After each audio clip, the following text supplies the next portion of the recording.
Malien aw salamu alaikum me malien be fo ka bawala nyuman do wakati na maliko ani maliko ka malien sigme yoro ni wakati na ka ouverture media plateforme belaje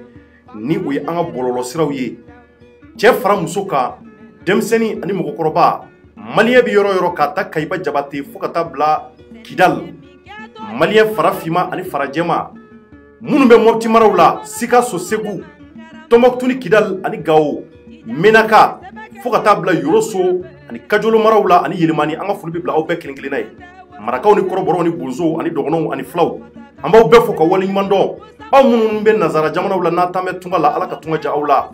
alaka awka la nyinu sabati tunga nyani jugu alaka awbe kelingelina kishama Cherno decrypt ko chorno ka wala aka jamuka belebele bayi maliyaw ni o damne ne ouverture media plateforme sans fait jamuka munni ambasiki aw jamana dewnye ka kunafuni nyuma ka fanga dola ka kunafuni nyuma ka ostente ka yanga sanfɛ walasa alibi ngunu ka munu be jamana kono mo ko se ka famel chama soro ko munu be aw fa jamana kono aka se ka aw tani aw blado ala abalma ken aw dinga de bi ka jamuka yin ka asik aw ye kosobe ka nye walasa aw be kelengele na be se ka fameli soro ko nun tabola chokumna mali on ba fo ya aw bismillah chorno decrypti jamuka belebele bayin kono aya partager sabula dinya dongo do kokura de bambulo ko munu be ka be ke kala awma ko munu be ka be ke family awma kuna foni munu be ka aw bebe aw ka tatana aw ka blali soro ako kono on be o de sensen amali on kosobe kanye wala sa jamana ngono kuna foni ko hokumu kono mashika na to kofe ala chorno ka fuli kofe mali on ba fo wi ambe nene do la bi dogo kun koni odam nena tuguni selfitini temene kofe ni ando ni dogo kun volola ndene ndo ya o bieni o lendi mekalo kleta ani wolon fla san bafla ani mugani kele o bie ni kalo yin ali ni dogo kun ala ka here ko nyuma dama amba fo anga sponsor belebele baye mumbi ka anjugoroma tontoni o boisson W7 anga foli bi bla afere bawu ani akanu bawu ye ka fo ali bi boisson W7 ala ka barka do ala ka yanga sanfɛ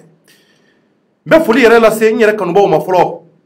ni wati nani o ye salimata soyi mba fo ka wale ɲuman dɔ fo Mauritanie mara la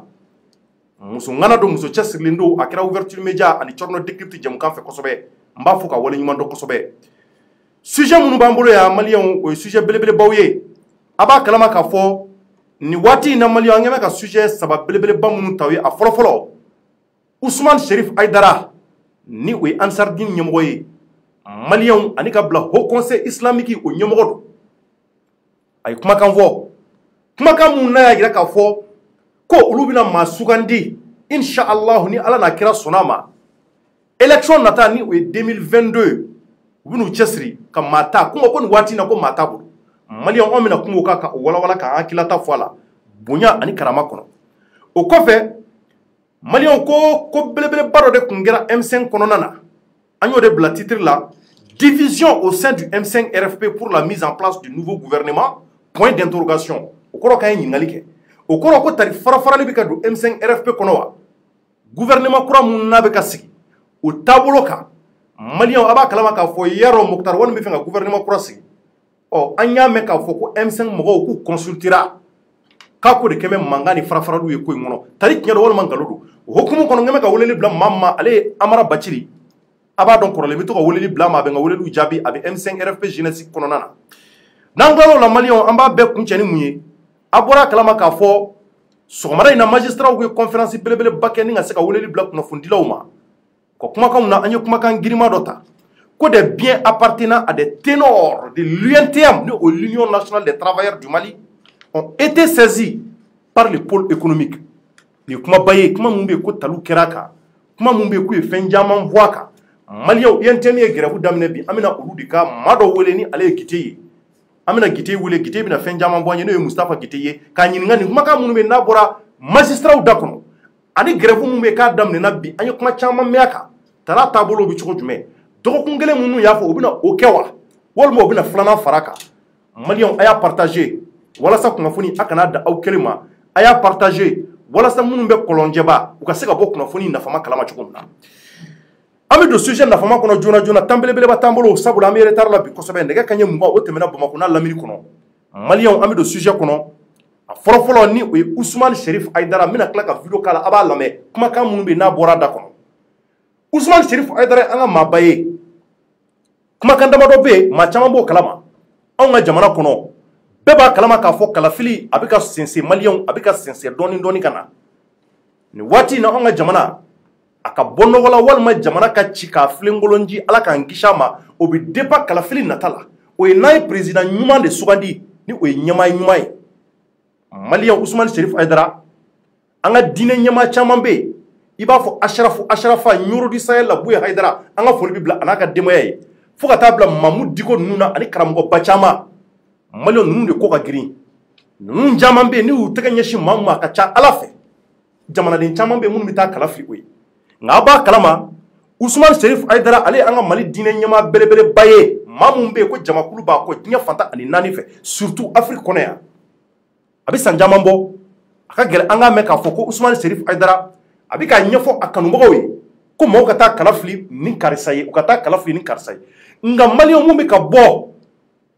Aidara da kono kuma bado kuma mumbe ko aba yira ka fo afana bi fenga labe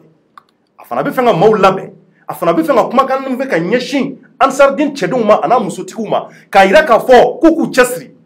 kalafli natay na afana bi na president Zugandi mumina atlito jamana de nga nyeta ko geleya chama na Aidara ye mun go malion ba nyine awfe aw ni ni an bɛɛ ka jɛ an ka se ka o lamɛn ɲɔgɔn fɛ n'an tilal'o la an bɛ segin ka na décryptage tɔ la o ye walawalali tɔ ye walasa aw kelen kelen na a bɛ se ka faamuyali sɔrɔ kow taabolo la cogo min na an ka jɛ an k'o lajɛ ɲɔgɔn fɛ.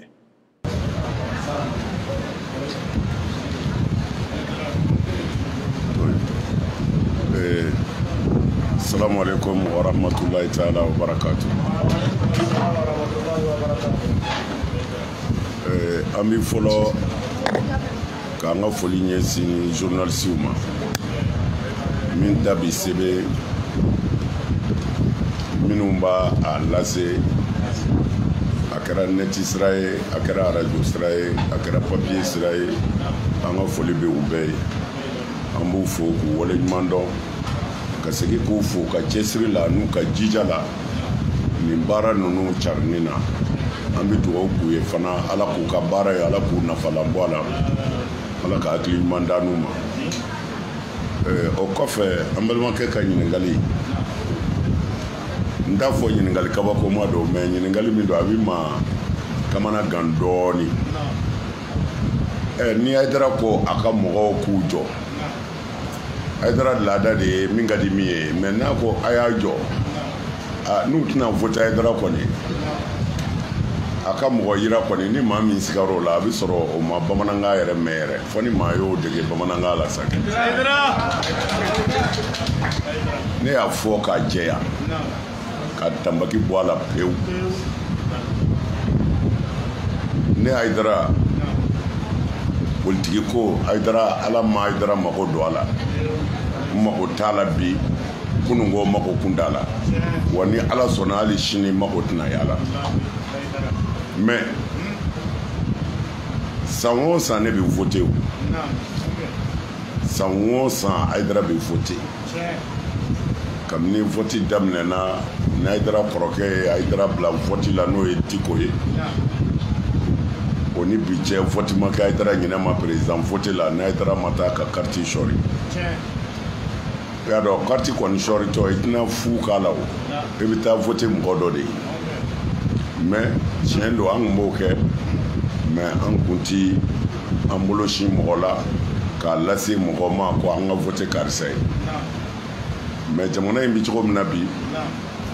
a ka kan an bɛɛ ka fara ɲɔgɔn kan an kana sɔn wari ka kɛ ka an san an k'a lajɛ yɛrɛdɔn ani faso kanu o ka kɛ an dusukun na an ka fara ɲɔgɔn kan k'a lajɛ n'an ye mɔgɔ min ye ko an dalen b'o la ladiri don ko lahala ni nin kɛra ye nin bɛ Mali fɛ nin bɛ sɔn ka Mali dɛmɛ ni an y'o mɔgɔ min ye danaya sira kan jɛlenya sira kan an yɛrɛ ni ala cɛ k'a sɔrɔ nafolo tɛ ko karisa bɛ se ka Mali dilan karisa bɛ se ka jɔ Mali la n'an y'o danaya sɔrɔ maa o maa na diɲɛ kɔnɔ Aidara n'a kanu ɲɔgɔn ni a ka jama bɛɛ bi o tigi ta o kɔni an t'o dogo maa na mais n bɛ ka kuma in fɛ nin waati min na an niw bɛ ala min bolo an bɛ bato kɛ ala min ye maa tɛ ne bolo Mamata layidu tɛ ni dafɛn cɛ politiki mɔgɔ la ko n b'i ta o layidu tɛ ni dafɛn cɛ mais tiɲɛ yɛrɛ yɛrɛ la n'a y'an balolen sɔrɔ an bɛ fɛ k'an bolo sin hali o ti dogo inshallah. Ayiwa o faamuna. Maliyɛnw a yɛrɛ bɔra ka Usumani Serif Ayidara ale ka kɔrɔfɔ lamɛn ni o ye Ansardine mɔgɔw ka ɲɛmɔgɔba ani ka fara o conseil islamique o ɲɛmɔgɔ don. A bɔra ka kɔrɔfɔ lamɛn kuma kɔnɔ n'i y'a ta k'a lajɛ an bɛ don décryptage kɔnɔ joona. A bɛ waati caman bɔ n'i ma fili kalo kelen bɔɲɔngo Usumani Serif Ayidara a kun welela Sikaso mara la ni o ye Mali région 3nan ye. A yera o don Ansardine mɔgɔw ɲɛma an ye kɔrɔfɔw mɛn a don a y'a yira k'a fɔ ko n b'a ɲini n ka maaw fɛ a ka jɔ fɔlɔ a ka jɔ fɔlɔ a k'a fɔ a ka parti mɔgɔw ye k'a fɔ ko karamɔgɔ yɛrɛ mɔgɔ bɛna jɔ aw la ko sabula n'an ma wuli k'an jɔ an ka jamana kɔnɔ waati dɔ bɛna se k'o bɛna gɛlɛya an yɛrɛ bolo kosɛbɛ. Maliyɛnw Ayidara ka nin kɔrɔfɔ la an ye tali k'a la a don ouverture média la an ye fɛn caman bɔ o tɛmɛnen kɔfɛ a ma kuma in ni ma fili kuma in a pereperela ma tigɛ yɔrɔ wɛrɛ tuguni. Nin don a yɛrɛ bɔra ka kumakan minnu mɛn kuma ninnu fɔra maa dɔ de ye ɲininkali tɛnkɔ la ni o ye kunnafonidila dɔ ye a ko karamɔgɔ i y'a yira k'a fɔ ko an k'an jɔ fɔlɔ i y'o fɔ i yɛrɛ kanubaw ye Ansardine cɛdenw ye silamɛw ye tari i bɛ fɛ ka maa sugandi wa a ko n'o jɔrɔ bɛ maa mun na ni o hamina bɛ maa mun na o kunpan ka bɔ yen pewu. Maliyɛnw nin b'a yira k'a fɔ kalafili nata a tɛna nɔgɔya. Usumani Serif Ayidara an ka maa don maa min don ko jama b'a kɔ mɔgɔ min don ko mɔgɔw dalen bɛ a dalakan na o jama caman bɛ jamana in kɔnɔ yan an bɛɛ b'o kalama. A ko kɔrɔfɔ la kuma dɔ bɛ a y'o fɔ c'est très important a ko mun ye ka se ka an ka wari minɛ ni ka se ka taa kala fili maa ye ko waati dɔ sera u kan ka dabila waati dɔ sera an ka jamana kɔnɔ an kan ka dɔn jamana in mɔgɔ bɛ anw de la an kana taa nafolo minɛ ka taa nata maa ka nafolo la ka taa kala fili a tigi kala bɛ taa fili maa min o ka kɛ maa ye maa min don ko danaya mɔgɔ don maliyɛnw hinɛ b'a la a bɛ jamanadenw ka kungo dɔn kungo gɛlɛma min n'a bɛ jamanadenw na denmisɛnninw musow fo ka fara dutigiw kan a bɛ se ka a bakuruba ɲɛnabɔ o ka kɛ maa ye maa min ye laadiri ye o ka kɛ maa ye maa min bɛ yen k'a baara nɔ dɔnnen don jamana kɔnɔ Ayidara ka kuma bɛ o de yira maliyɛnw nin ye kuma barikama ye Ayidara k'a ka kɔrɔfɔ kɔnɔ a ko nin waati na maa tɛ n bolo fɔlɔ ma maa sugandi n'i ye nin kɔrɔfɔ in fana ta k'a lajɛ nin b'a yira k'a fɔ nin waati in bɛ sɔn k'a sɔrɔ la peut-être Ayidara bɛ ka lajɛliw kɛ a bɛ ka jateminɛw kɛ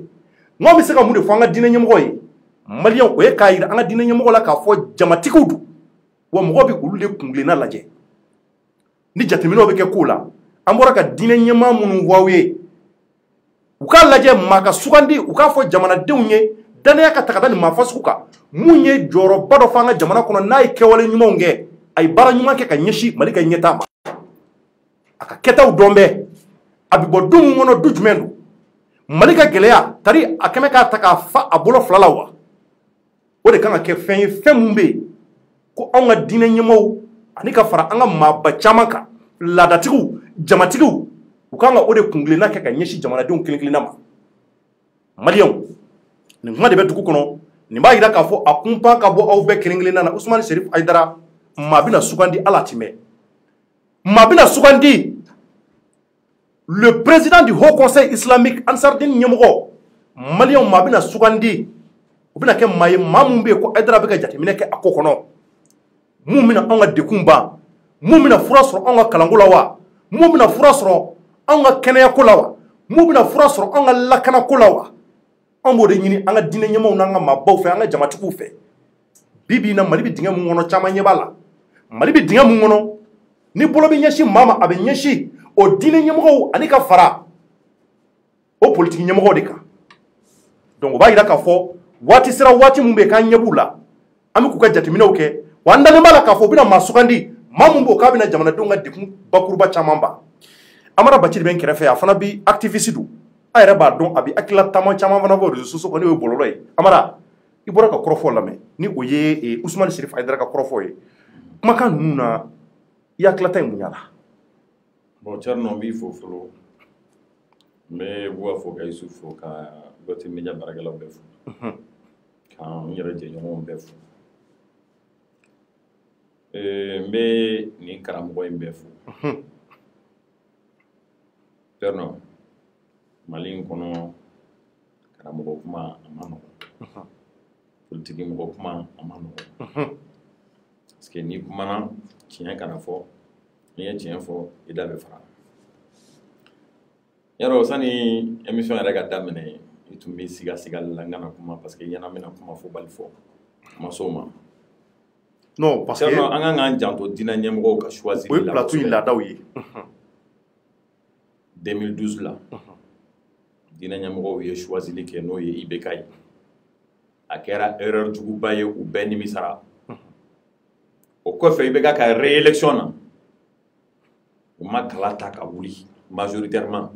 pour que IBK kana réélu a namara kana kɛ sonyani kana kɛ IBK ka réélection kɔfɛ par la fraude bien sûr meeting ba min kɛra 26 mars la n'o tun kɛra campagne ɲɛkɔrɔla la IBK tun tɛ tɛmɛ kuma tɛ ka élection ka contester an fa Hayidara ni ne b'a wele Bamoni Hayidara Thierno a ka nin kumakan in ne bolo mɔgɔw kan k'a lajɛ diɲɛma jɔlen na a facteur fɔlɔ ye min ye olu diinɛ ɲɛmɔgɔw filiba y'u sɔrɔ IBK choisili la Madala ni Hayidara kan k'o cogo dɔn Hayidara tun b'a la ne de ko ten Hayidara tun b'a la Hayidara tun b'a la awɔ min fɛ ka détail wɛrɛ di ma n bɛ détail wɛrɛ di ma Hayidara tun b'a la f'a kan o waati de alu Bubakari Jalo ko IBK ko k'ale ka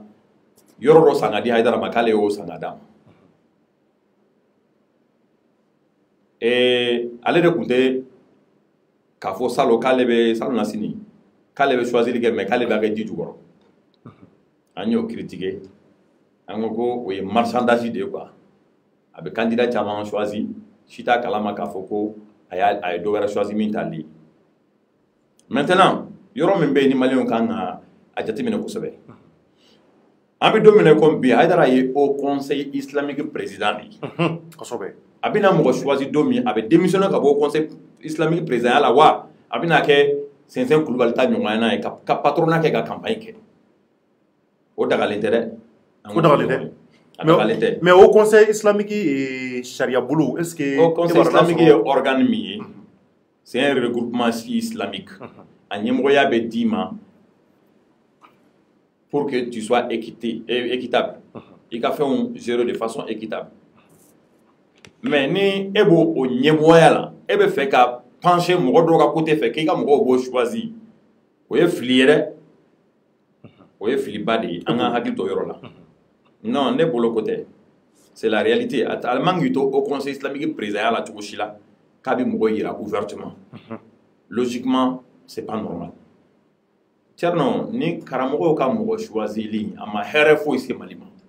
ni degun tɛ mais je pense que cette fois-ci est ce qu'ils sont tous responsables u bɛɛ b'a dɔn Mali bɛ dingɛ min kɔnɔ n'u bɛɛ y'u sigi k'a lajɛ a ka tiɲɛ u ɲɛna peut-être que vraiment bolo bɛna ɲɛsin olu de ma donc je pense que est ce que karamɔgɔw tɛ k'u yɛrɛ rattraper pour que ka maa ɲuman sugandi ka di jamanadenw ma nin waati na karamɔgɔw ye degun min s'an ma u ye tɔɔrɔ min da maliyɛnw kan u ka choix minnu kɛra erreur ye o ye tiɲɛni min don maliyɛnw kun hakili la u kan ka segin u kɔ ka yafa de deli maliyɛnw fɛ fɔlɔ o man k'u bila jama ɲɛ u ni silence de ka kan an bɛ don min na comme bi. le fait que u ye Ibrahim choisi o ye IBK choisi o y'ale ye dɛ Diko ka erreur ka ca n'o ye a ko ATT man ɲi a tilala k'a fɔ ATT ka ɲi ale filila a nana ni Bubu ye ka tila k'a fɔ Bubu man ɲi a ko ka Bubu ye min gɛn ni Bubu ye man ɲi a n'o Bubu yɛrɛ bɛ teriya la bi donc karamɔgɔw ka degun barika a bɛ ka bonya an kan kosɛbɛ ne ye ɲɔrɔn ka de ye mais olu da tɛ se ka bɔ karamɔgɔ bonyanen don anw bolo est ce que da bɛ se ka bɔ jamana jɔko la mais diɲɛlatigɛ mɔgɔ bɛɛ jamanaden bɛɛ da bɛ don jamanako la jamanaden bɛɛ da bɛ bɔ jamanako la diɲɛ ko o ko n'i ye erreur k'a la fo erreur 1 2 3 4 i kan k'i cogo dɔn ten mais mɔgɔ sugantili an kana bɔ plateau kan ka sɔrɔ an m'a ɲɛ bɛrɛbɛrɛ fɔ dɛ marchandage don wariko don o dalu b'i bolo a dalu bɛ n bolo n bɛ segin a kan yan non o dalu t'i bolo o dalu ye jumɛn tu me permets n ka kuma Hayidara kelen y'a fɔ plusieurs fois ko politique mɔgɔ ka dɔrɔmɛ t'ale kɔnɔ k'ale ma mɔgɔ ka wari dun Gassama bɔra ko yɔrɔden mɔgɔ dɔ ye miliyɔn 100 di ale ka taa di Haidara ma Haidara ka mɔgɔw dɔw y'a démenti ala ka hinɛ Buna Ɲang la o don kelen Buna Ɲang yɛrɛ y'a confirmé ko 100 millions tun tɛ dɛ ko 80 millions an fa Gakou min tun ye ambassadeur ye Iran cɛkɔrɔba min don a kalannen don hali Haidara a bɔra ka kuma a ko Haidara ka segin ka yafa deli kɛ ko wari minɛna k'a kɛra ale ɲɛna ale ye seere k'ale yɛrɛ kun k'u ma k'u ka taa k'u ko k'u bɛ taa dugawu ko la mais u taatɔ la olu fana ko Haidara ko de k'a b'a ka jama la voter a ko dɔw ma ko ni nin tilala ale ka kalandenw ni ɲɔgɔn cɛ k'ale ma dala hali ni dɔw bɛ san sɔngɔ sɔrɔ donc Thierno n'an ye Mamadou Diko yɛrɛ ta 2018 la Mamadou Diko y'a kan di candidat 3 de ma n y'a kuma fɔ an ka groupe dɔw kan don dɔ la o y'a sɔrɔ a ka Badara Dambele o y'a sɔrɔ o tun tɛ groupe kan Badara seginna ka na Badara ko ne ma ko ne ka fara imam na san ko Badara ka fara imam na tɛ dɛ i b'a ɲɛfɔ an ye Diko ye mɔgɔ 3 candidat 3 choisi cogo di élection présidentielle la ko a ka mɔgɔ dɔw k'olu tun bɛ i bɛ k'a nɔfɛ ka ban ko ale yɛrɛ ko k'ale bɛ Soumaïla nɔfɛ ko Buye ko ka Diallo choisi o kama a ka mɔgɔ dɔw ye Diallo choisi Thierno n'an tora ka an ɲɛ tugu diinɛ ɲɛmɔgɔ ka kolankolon kan an'u ka tiɲɛni kan wallahi jamana in bɛ tiɲɛ an bolo. Non mais Amara est-ce que u da bɛ se ka bɔ a la ne ka ɲininkali bɛ c'est-à-dire est-ce que diinɛ ɲɛmɔgɔ da bɛ se ka parce que jamatigiw don jamanadenw caman bɛ olu de kɔ olu da tɛ se est-ce que u da bɛ se ka bɔ olu da tɛ se ka bɔ jamana kɔnɔ. Thierno Mali dan tɛ Bamako ye diinɛ ɲɛmɔgɔ dan tɛ Haidara ni Diko ninnu ye diinɛ ɲɛmɔgɔ ka ca jamana in kɔnɔ a caman minnu ye erreur kɛ n'u tiɲɛni n'o barika bonyana kosɛbɛ a fɔra olu de ka u makun bi u ka mɔgɔw lamɛn n'i ye Mali diinɛ ɲɛmɔgɔ lajɛ min bɛ yen ko conseiller baga b'a la ka dɔgɔn dɛ olu de bɛ fɛn bɛɛ dɔn olu de ye ko bɛɛ ye olu de bɛ décision bɛɛ ta et ça c'est très grave an faw don an ka karamɔgɔw y'a dɔw ye an ka mɔgɔbaw fana y'a dɔw ye mais Thierno hali du kɔnɔ ni cɛkɔrɔba ye âge dɔ sɔrɔ i wolo fa il se croit tout permis fo aw ka cadrer cadrage in tɛ dɔwɛrɛ ye ani denw ka communiquer a ka fili yɔrɔ ye min ye o k'o fɔ ye nin diinɛ ɲɛmɔgɔ ninnu ye degun don an kun dɛ billahi u ye tiɲɛniba de don an kun i bɛ k'a ye tɔɔrɔ o tɔɔrɔ da kan a bɛɛ hakɛ b'u kan u kan ka yafa de deli maliyɛnw fɛ bi. mais teri politique mɔgɔ est ce que politique mɔgɔ fana t'a la. mais politique mɔgɔw tɔgɔ ɲuman ma deli ka fɔ jugu nkalon bɛ daw la fɛn bɛɛ bɛ daw kan politique mɔgɔw non n'a fɔra politique mɔgɔ a sugu bɛɛ bɛ yen ɲuman bɛ yen juguman bɛ yen il y a les escrocs politiques il y a les prostituées politiques a bɛɛ dɔ bɛ yen jama ka hakɛ to kuma fɔcogo la comme an y'a fɔ ka tɛmɛ mɔgɔ dɔw bɛ yen politique ko in na dɔrɔn k'u ta ɲini ka bila u kun wari bɛ sɔrɔ côté o côté fo bɛ yen an wulila yan nɔ ko ka mɔgɔw lagosi minnu bɛ taa wari minɛ ka taa voter Haidara yɛrɛ kumana o yɔrɔ kan k'a fɔ ko wari bɛ dɔ kun dɔrɔn mais on a vu que des candidats 19 personnes o minnu ko k'u bɛ IBK ka passeli ka contester Karim ni bɛ ka ye wari di dɔw ma ka marché proposé dɔw ye dɔrɔn presque a bɛɛ bɔra hakilina kɔ u da de ten dɔw yɛrɛ tugura IBK kɔ donc politique mɔgɔw ta yɔrɔ o yɔrɔ ma se fɔla yɛrɛ comme politique mɔgɔ a ɲuman bɛ yen a juguman bɛ yen wa jamana in kɔnɔ ni mɔgɔ bɛ fɔ politique mɔgɔ de bɛ fɔ parce que olu kɔni tɔɔrɔ ka sira kan d'accord parce que olu ka sira ye vote ɲinini ani fanga ɲinini o b'o sira in kan halisa. ok mais Amara ne bɛ yɔrɔ mun la tila bi parce que moi je pense qu'actuellement Mali bɛ jamana Mali bɛ sira dɔ kan sisan je pense que an kan ka fara ɲɔgɔn kan de an kan ka fara ɲɔgɔn kan minnu tiɲɛna ka o dilan a bɛɛ tɛ se ka ɲɛ mɔgɔ bolo bon e hakili la est ce que an bɛ camancɛ fanga min yɛlɛ an yɛrɛ bɛ tile k'o de fɔ n ko il nous faut vraiment que mɔgɔw ka rassembler fanga minnu yɛrɛ b'an kunna sa olu de kan ka kɛ sababu ye ka bɛɛ fara ɲɔgɔn kan k'a fɔ ko nin ye nin maakɔrɔ ye ninnu de ye nin tiɲɛ ninnu kana gɛrɛ a la tuguni est ce que n'o nana kɛ c'est à dire que an ka degun bɛna ban wa parce que ne hakili la il est temps réellement que bɛɛ k'i ka responsabilité ta mais peut-être que diinɛ Haidara ka kuma bɛ fɛn o de yira sinon mɔgɔ ma deli ka Haidara bɔtɔ ye ka nin fɔ o tɛ tiɲɛ ye. Haidara san o san a bɛ kuma kura fɔ. Non mais non moi je pense que est ce que a ka fɔli kɔni a ka bɔ officiellement ka nin fɔ k'a fɔ k'a bɛna fɔ a ka kuma yɛrɛ tɛ dɛ san o san Haidara bɛ kuma wɛrɛ fɔ wa a bɛ kuma min fɔ san daminɛ na min fɔ laban na kelenw tɛ o de kama n k'i ma n ko conseiller baga t'u la Thierno e ko ko an ka fara ɲɔgɔn kan d'abord n b'i ɲininka an bɛ fara ɲɔgɔn kan cogo di filanan ye min ye an bɛ fara ɲɔgɔn kan autour de quoi c'est quoi l'objectif recherché n'an farala ɲɔgɔn kan e Thierno ka kɛ sɛ marala ye zone dɔw bɛ yen o bɛ t'i ka sɛ suɲɛ o bɛ t'i ka sɛfan suɲɛ ne k'i wele Thierno i n'i ka zone ninnu ka fara ɲɔgɔn kan aw ka bolo di ɲɔgɔn ma zone ninnu tɛ sonyɛli dabila dɛ o bɛ continuer k'i ka sɔ siyɛn i ka non mais non mais a ka bolo di ɲɔgɔn ma e y'a faamuya kojugu moi je ne parle pas de ça c'est pour te dire que les objectifs ne sont pas les mêmes c'est-à-dire que n'a fɔra an ka fara ɲɔgɔn kan in tɛ dɔwɛrɛ ye o c'est-à-dire que bɛɛ k'i jɔ i jɔyɔrɔ la c'est ce que ça veut dire o kɔrɔ justice k'a jɔ a jɔyɔrɔ la minnu ye taliw kɛ olu ka wele correctement olu ka ɲangi u ka minɛ bɛɛ ɲɛna minnu bɛ yen ko fɛn ma sɔrɔ olu ka k'u ye tali kɛ olu ka to yen bɛɛ ka fara c'est-à-dire que bɛɛ k'i jɔ i jɔyɔrɔ la o de kɔrɔ an ka fara ɲɔgɔn kan o ye ka bɛn min ka ɲi yɔrɔ min k'o bila yen ka kiiri tigɛ jo ka di jotigi ma jalaki ka di jalatigitigi ma mais n'i ko k'an ka bɛn ten hakilinaw tɛ kelen ye laɲini tɛ kelen ye kun kilinaw tɛ kelen ye an tɛ se ka bɛn cogo si la c'est quasi impossible mɔgɔ minnu hakilina ye kelen ye sa olu bɛ se ka fara ɲɔgɔn kan ka hakilina ɲini ou bien hali n'a sɔrɔ u si hakilina tɛ kelen ye hakilina bɛ se ka bɔ ka da tabali kan minnu fɛla ye o hakilina ye olu bɛ se k'u ɲɛsin o sira ma sinon k'a fɔ jamanadenw bɛɛ ma an ka bɛn non donc ça c'est impossible merci Amara merci donc Maliens vraiment nin kɛra Amara ka kɔrɔfɔ ye donc a yɛrɛ bɔra ka Ousmane Cherif Aidara ale ka kɔrɔfɔ mɛn nin ko kan k'a yira k'a fɔ ko ale bɛna maa donc o kunpan ka bɔ aw la ka ban Aidara y'a yira k'a fɔ c'est officiel a bɛna maa sugandi nka maa t'a bolo nin waati in na donc k'a bɛna maa sugandi maa mun bɛ yen k'a bɛna kɛ jamanadenw ka sago ye maa min bɛ yen k'a bɛna jamanadenw ka dekun dɔn maa mun bɛ yen k'a bɛna wulikajɔ kɛ mun b'a to Mali bɛ ka dérailler sira o sira kan a bɛ se k'o la k'ale bɛna o proposition kɛ a yɛrɛ kanubɔ n'o ye Ansardine mɔgɔ ye n'an tilal'o la rapidement an bɛ taa sujet filanan na ni o ye Maliens an y'a sɛbɛn titre la ko division au sein du M5 RFP pour la mise en place du nouveau gouvernement Maliens an y'a bila point d'interrogation na k'a bɔlen b'a fɛ a bɔlen b'a fɛ Maliens mankan de nana kɛ M5 RFP kɔnɔ gouvernement sigi la yarɔ a y'a mɛn k'a fɔ dɔgɔkun tɛmɛnen mun ye Mokhtar Wane ye ale ye marabolo ɲɛmaa ye ale y'a ka démission di bandaw ma ni o ye an ka président de la transition ye o dilen bandaw y'a lajɛ ni ka se ka Mokhtar Wane reconduit tuguni o kɔrɔ ko k'a lasigi tuguni ka décret bɔ k'a kɛ marabolo ɲɛmaa kura ye o kɛra an y'o fɔ aw ye kunnafoni kɔnɔ dɔgɔkun tɛmɛnen o kɛlen a yamaruya bɛ di nin waati in na Mokhtar Wane ma a ka sugandili kɛ ka maa sugandi maa kuraw ka olu don gouvernement kɔnɔ ka t'olu yira bandaw la ani baadɔn bɛ jɛ ni ka se k'a sogin ɲɔgɔn fɛ o hukumu kɔnɔ Maliens kuma caman fɔra dɔgɔkun in laban maaw y'a yira k'a fɔ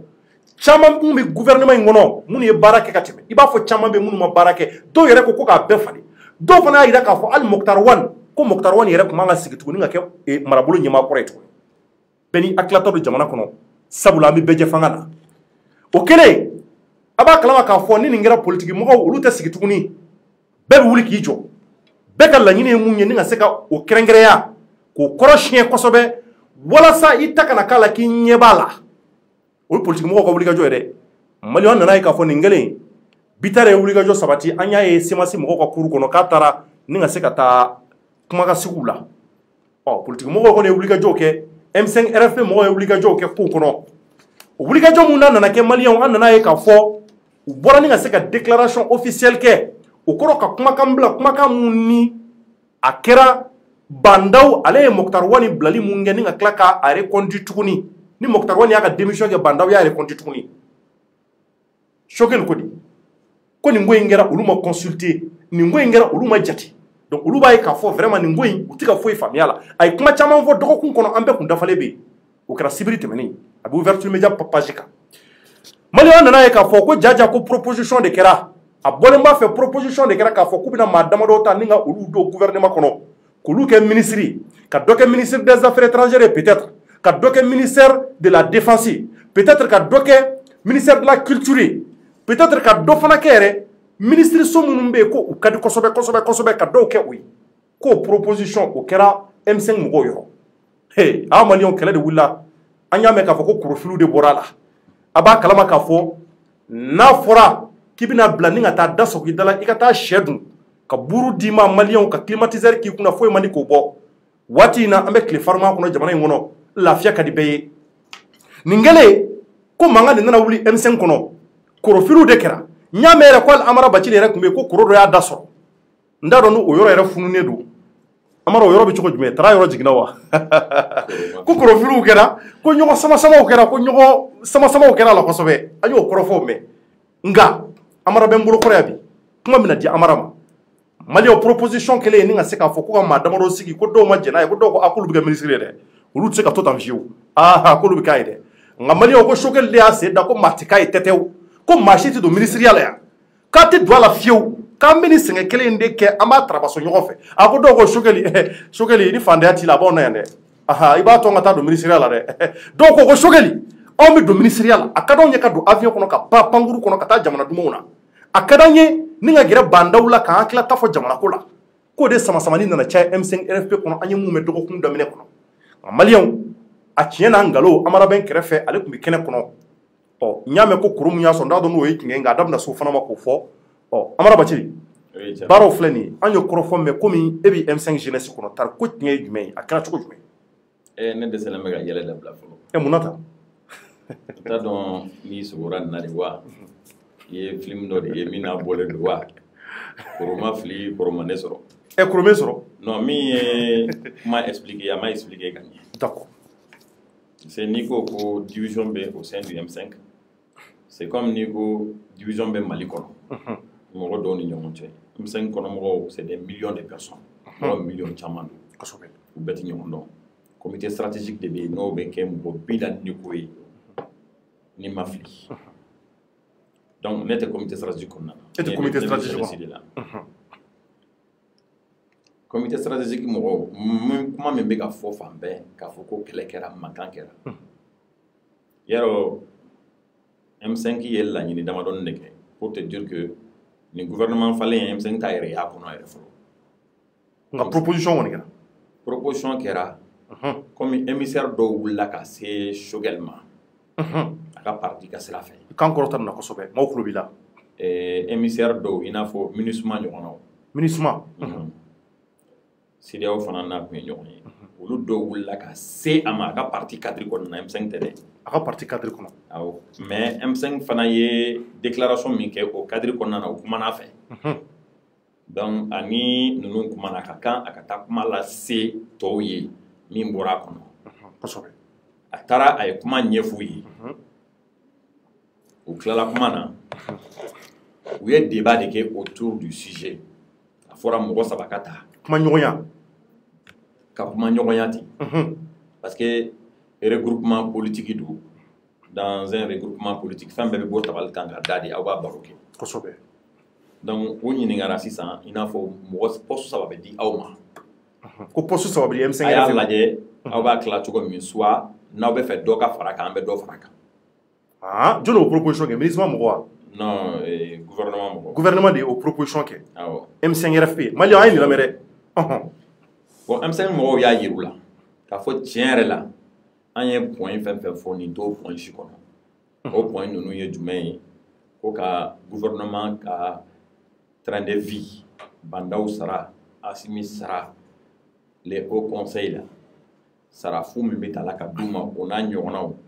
k'olu réduit kosɛbɛ ka caman bɔ a la o ni mɔgɔ minnu o tile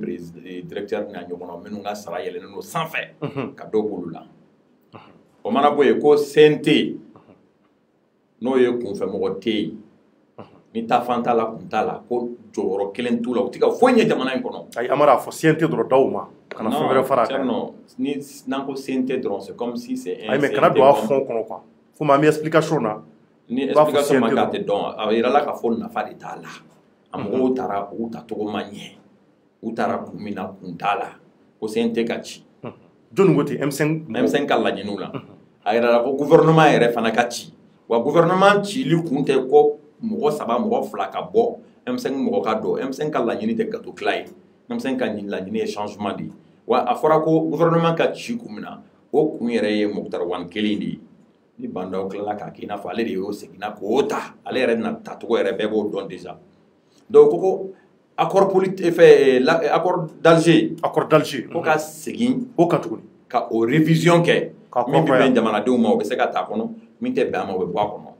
an ka mɔgɔ 23 min tora nin ko in dafɛ Ala ka hinɛ u la ko k'a dossier ta kura ye ka justice k'a ko kan yɔrɔ an kun kumana kan kosa in na k'a fɔra ko mɔgɔ minnu baramɔgɔw fagara k'u ka na k'u bɛ ɲininka an yɛrɛ ko non an ma se ka o faamuya bon o mana bɔ yen 1230 milliards ou bien 1236 milliards min n'an ŋanamu la n'o kun taara ko ka sɔrɔ su ka kɛlɛkɛminɛnw san n'a ye ni ɲɛmaaya la ko fana ta donc o de kɛra M5 ka kɔrɔfɔ ye o n'a ɲɔgɔnna wɛrɛw point ye fo tan ye maintenant M5 mɔgɔw y'a yira k'a fɔ ni an ka point ni tan nin dɛ o ni nin si tɛ ɲɔgɔn ɲɛ sira la donc ni ministre tan in a tɛ anw concerné mais c'était un débat d'idées a bɔra ka da quoi. mais ko dɔw ko k'u bɛ kɛ ministre de Amara i bɛ k'i pan o kunna dɛ. dɔw m'a fɔ k'u bɛ kɛ ministre n bɛna ɲɛf'i ye de. a dɔw m'a fɔ. dɔw de ko est-ce qu'an t'a lajɛ. k'an ka lajɛ. an k'a lajɛ comme a fɔra ko k'a sabati ni a fɔra fana ni aw bɛ fɛ dɔ ka fara kan est-ce qu'an t'a lajɛ k'o discuter n'u ye mais mɔgɔ wɛrɛw fana y'a yir'u la k'a fɔ non o tɛ an ka laɲini t'o ye anw t'a ɲinina ka partage de gâteau kɛ bon Thierno hali ni ne nana ka na fɔ sisan ko an ka IBK kan ka candidat ye élection nata la mais a tɛ mɔgɔ faga kun bɔ an b'a baro kan ni ɲɔgɔn cɛ dɔ b'a fɔ awɔ dɔ b'a fɔ ayi dɔw bɛ yɛlɛ ko kuma fɔ dɔw bɛ ɲɔgɔn sama sama a kuma da la donc a kuma dara yen nka donc o b'a yira k'a fɔ maa si kun hakilila ta tɛ ka don gouvernement na bon kuma kɔnɔna na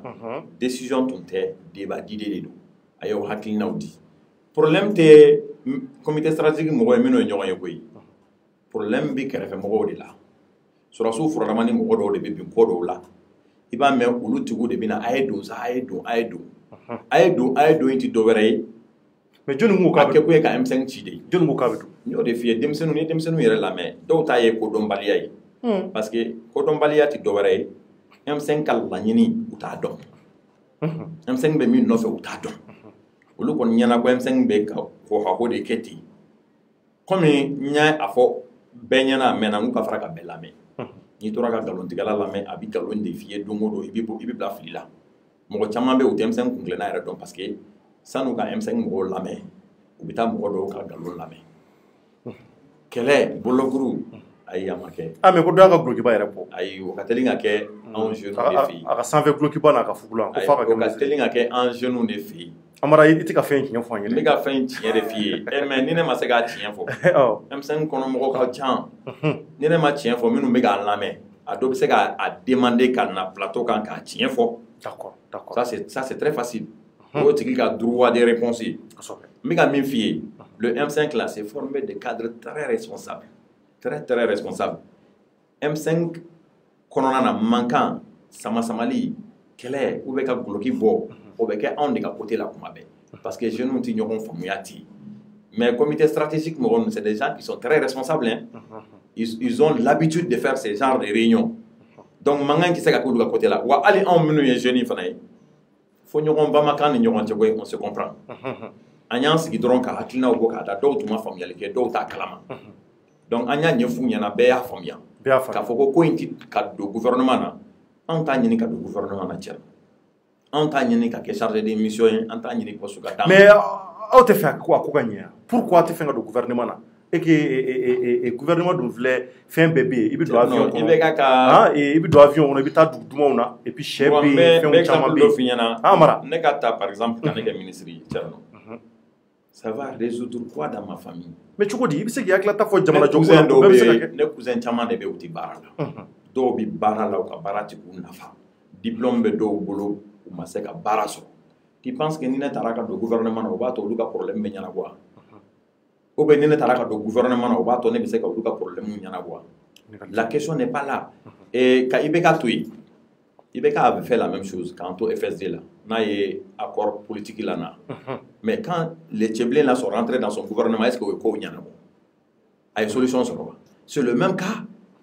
n'a fɔra ko gouvernement ma ɲi gouvernement ka ci gouvernement kan ka ci c'est vrai la gouvernement tɛ ci dabiri kan o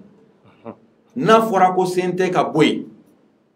CNT b'a nɔ la aw ko ko changement ka kɛ changement tɛ se ka kɛ ka nin CNT in to yen CNT la c'est carrément négatif n'a fɔra ko vice présidence ka bɔ yen n'o ye Assimi ye bɛɛ b'a dɔn vice présidence sigi ni bi cɛ baara foyi jɔlen tɛ ko Assimi ye min kɛ point fana na n ɲinɛna yɔrɔ dɔ kɔ a fɔra sɔrɔsiw ka fanga in bila u ka segin ka taa caserne na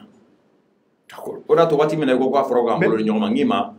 de mettre la personne qu'il faut à la place qu'il faut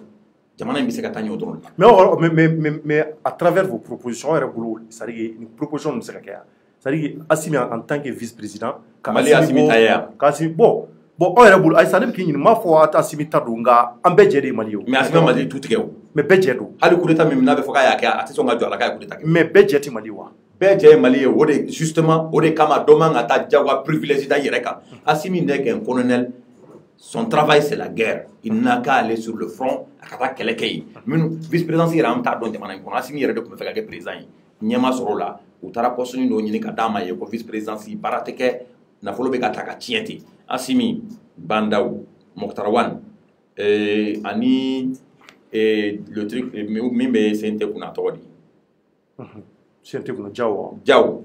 ninnu ka sara Thierno ça dépasse les 200 millions par mois nous sommes dans un pays pauvre dans un pays très pauvre comme le Mali hali dɔw tɛ dumuni sɔrɔ k'a dun carburant billahi dɔw tɛ se ka taa baarakɛyɔrɔ la parce que essence t'u ka moto kɔnɔ a bɛ kɔnɔ nin wari nin tɛ se ka mɔgɔ wɛrɛ ɲɛ yan. D'accord. Vraiment, kɔrɔfɔ ɲɛna Amara Bacili an ye kɔrɔfɔ faamuya parce que anw ye kuma mun mɛn jɔn i y'ale ka gɔngɔn bɔ a la k'a ko jɛya an ye a ko kɛra cogo min na nka inshallah n'an ye kunnafoni wɛrɛw mɛn a la tuguni an b'an gɛlɛn ni ka se ka o kunnafoniw ka se k'olu jɛnsɛn sabula anw ye Imam Umaru yɛrɛ a kun ka d'an ye an k'ale sɔrɔ parce que a kun ka d'an yɛrɛ ka se ka ɲininkali caman tɛ ko ale la tu vois non donc sabula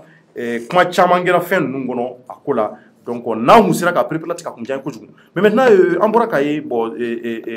c'est-à-dire que Jamil Bitar taara Semasi a rencontré avant que an ka don sujet sabanan na i hakilata ye mun ye o la parce que Jamil Bitar taara au nom du c'est-à-dire que du M5 je pense. Non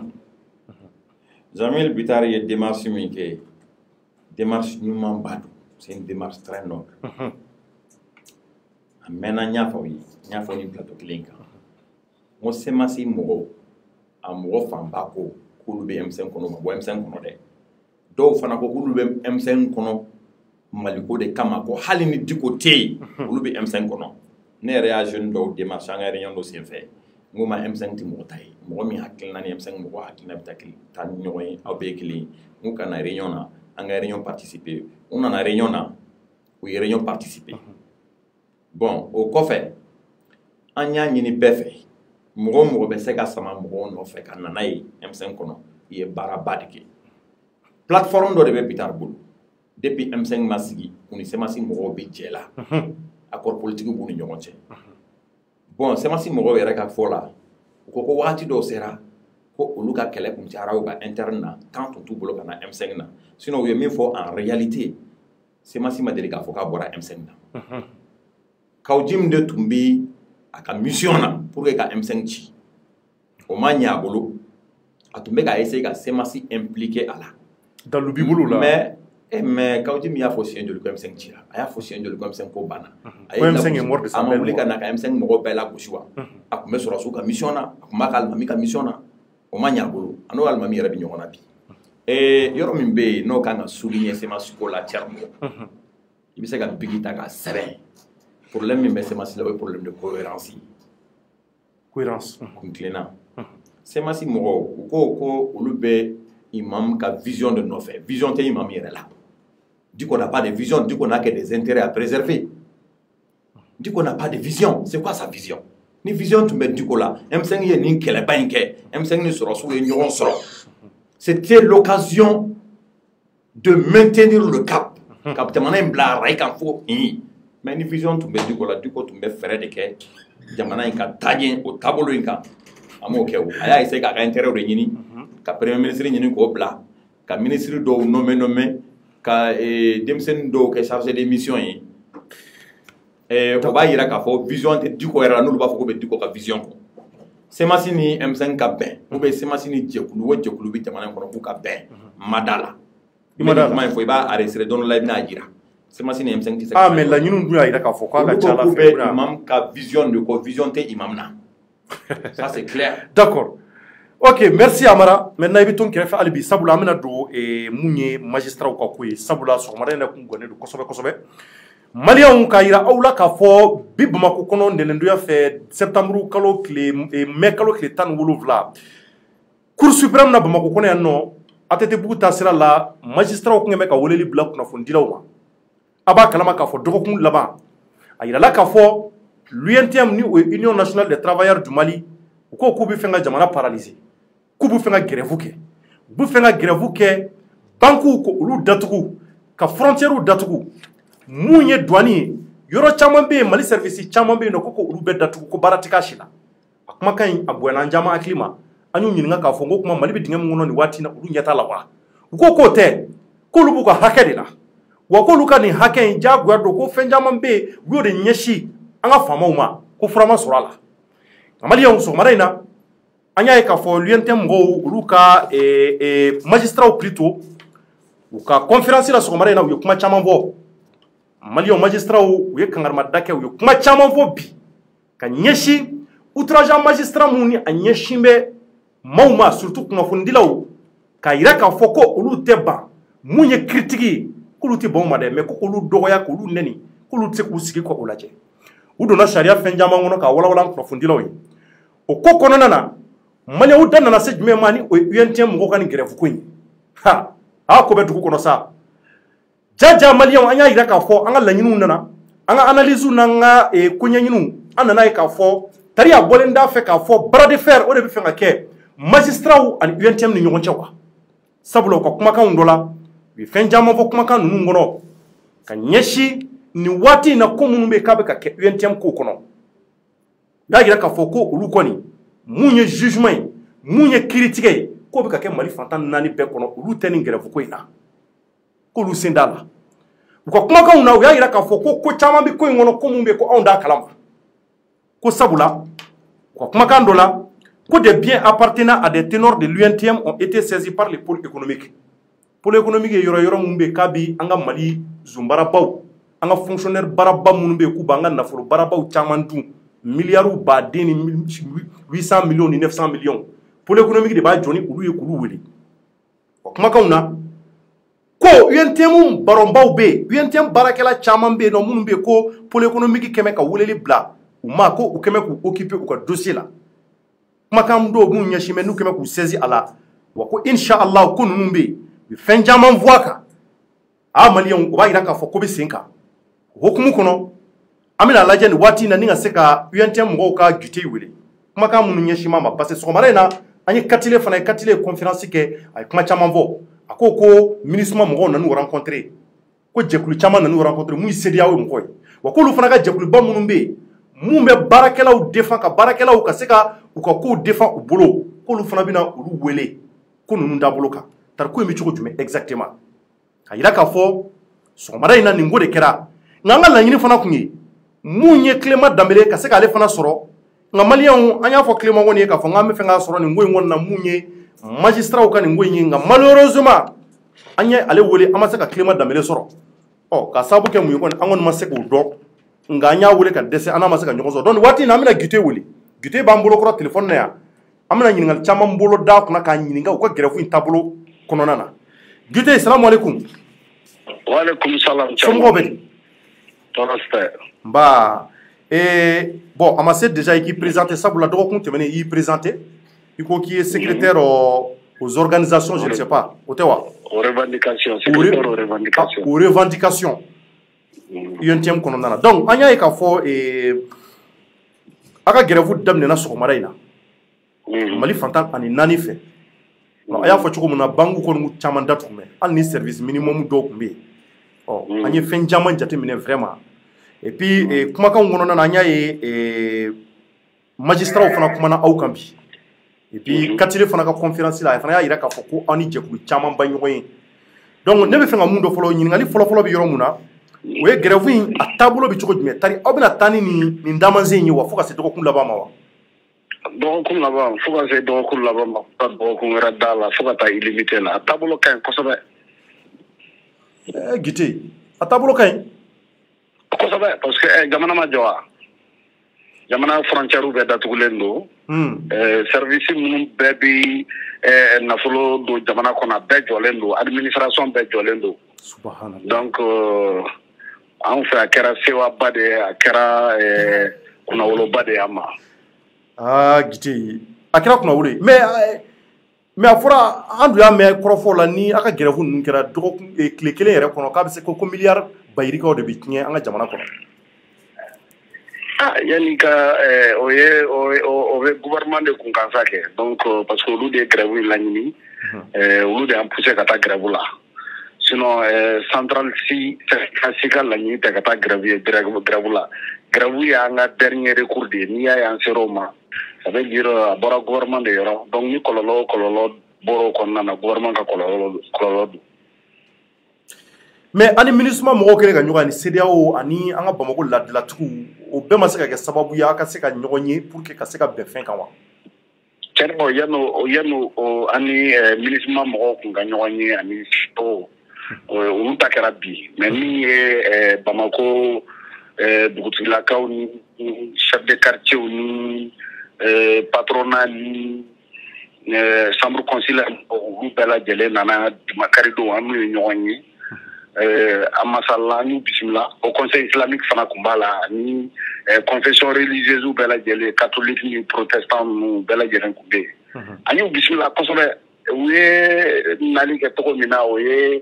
Mali yɛrɛ taabolo ye o ye an ka laadalakow ye ni ko gɛlɛyara u b'a ɲini ka taa kuma mɔgɔw ni ɲɔgɔn cɛ an y'u lamɛn u ka laɲini kɔnɔna na u ko k'u bɛ a fɛ an ka togo bɛɛ lajɛlen kɛ grève in ka bɔ a dɔgɔ kɔrɔ parce que gouvernement yɛrɛ tɛ yen et puis an ka kalo fila di n'o ye moratoire ye olu yɛrɛ bɛ n'u fanga fara an fanga kan pour que ka laɲini sabati an ye a yir'u la k'a fɔ u ka nali a diyara an ye kosɛbɛ a bonyana ma nka an tɛ se ka réponse d'u ma parce que anw yɛrɛ ye jɛkulu de ye il faut k'an ka base ni fɛnw consulter donc u taalen kɔfɛ heure kelen an ye réunion kɛ anw yɛrɛ damaw ni ɲɔgɔn cɛ o y'a sɔrɔ an ka partenaires kun bɛ yen nɔ greffier ni secrétaire de greffe ni parquet ale ni plateforme mɔgɔ ninnu an n'olu de jɛra ka rencontre kɛ ɲɔgɔn fɛ an ye réunion d'urgence kɛ réunion d'urgence kɔfɛ an y'an ka consultation fana kɛ an ka base la an y'a yira k'a fɔ an bɛ to an ka position kan an b'an ka grève in observer parce que cadre légal yɛrɛ tɛ yen fɔlɔ min b'a to négociation yɛrɛ bɛ se ka retard parce que gouvernement tɛ yen. Donc comme u y'a dabɔ o de kama u b'a dɔn fana u bɛ sariya dɔn gouvernement de don u bɛ sariya dɔn u y'a dabɔ o de kama n'u o de y'a to u ye gouvernement ci k'a fɔ k'u bɛna o kɛ ni alibi ye parce que médiateur ninnu minnu nana delili kɛ olu seginna o kuma kelen kan comme gouvernement ci an ko k'an y'o jeu in faamuya ko jeu in tɛ marqué n'anw ye donc gouvernement b'a dɔn n'an bɛ kuma na u ye gouvernement ci o u b'a dɔn fana ni gouvernement cira sigi ka fɔ tɛ yen nɔ. Donc an b'an ka grève continuer ni sago sera n'u ka gouvernement sigi tuma min na an n'u bɛ ku ɲɔgɔn na o. Bon bi effectivement CEDEAO nana ni CEDEAO ni MINUSMA u nana u ko ko bon k'olu ye gouvernement lamɛn u gɛlɛya min bɛ gouvernement kan u y'o lamɛn u y'anw fana lamɛn u bɛna anw fana lamɛn an y'a min b'a an kan n'an kuncɛ an y'a f'u ɲɛna donc u ko ko bon an ka lajɛ parce que élection ni yɛrɛ ko ninnu sɔn kɛ ko gɛlɛya don élection kɔnɔ an ko bon o kɔni o bɛɛ bɛ gouvernement de bolo parce que o t'an bolo ka taa fɔ gouvernement ɲɛna ko bon k'an ka u b'an deli an ka sigi ka na négociation na an ko an ma ban négociation ma o n'u ye gouvernement sigi n'u nana ka na fɔ an ɲɛna a ye na voilà mais ka na ten fana tɛ dɛ ka na ni prévu ye ka fɛn dossier dɔ bɛ yen k'olu acté o b'a to an bɛ sigi ka kuma sinon kuma mugu in an ye dɔ k'o la sa donc o kɔnɔna na an y'a fɔ CEDEAO mɔgɔw ɲɛna k'a fɔ MINUSMA mɔgɔw ɲɛna ni a tɔgɔ ye gouvernement cira grève yɛrɛ daminɛna an ka président ba yɛrɛ k'o taara Paris donc ça veut dire que u mɔgɔ tɛ yɛntɛm na u mɔgɔ tɛ jamanadenw na. A gɛlɛyara mais an bɛ fɛ ka mun dɔ bɔ an ni magistraw cɛ mais mun de bɛ exact parce que an bɛ ka jateminɛ i b'a fɔ bras de fer dɔ bɛ ka don ani magistraw parce que kumakanw na bi u ye fɛn caman fɔ ka ɲɛsin grève ko in na k'olu t'a la bon mun de bɛ exactement anw tɛ mun kalama.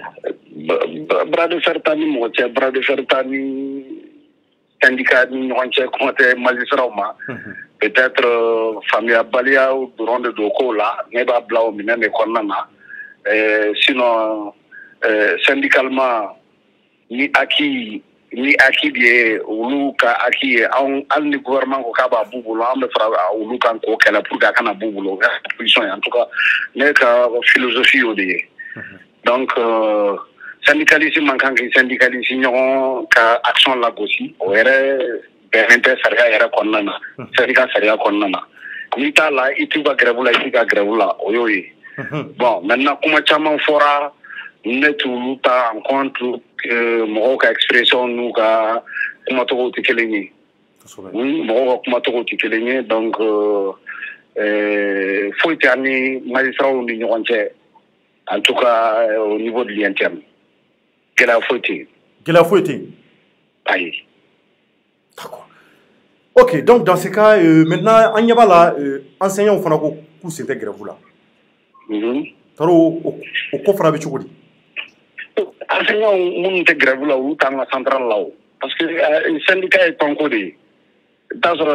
syndicat dɔw enseignants dɔw bɛ syndicat centrale wɛrɛ la dɔw fana bɛ centrale wɛrɛ la min bɛ anw kɔni ka centrale la min b'anw ka syndicat la n'o ye SNEC ye kana siga yɛrɛ kana tamakiya olu taara grève la kana tamakiya fewu. La grève elle est libre. I bɛ taa sɔrɔ cours kelen kɔnɔna na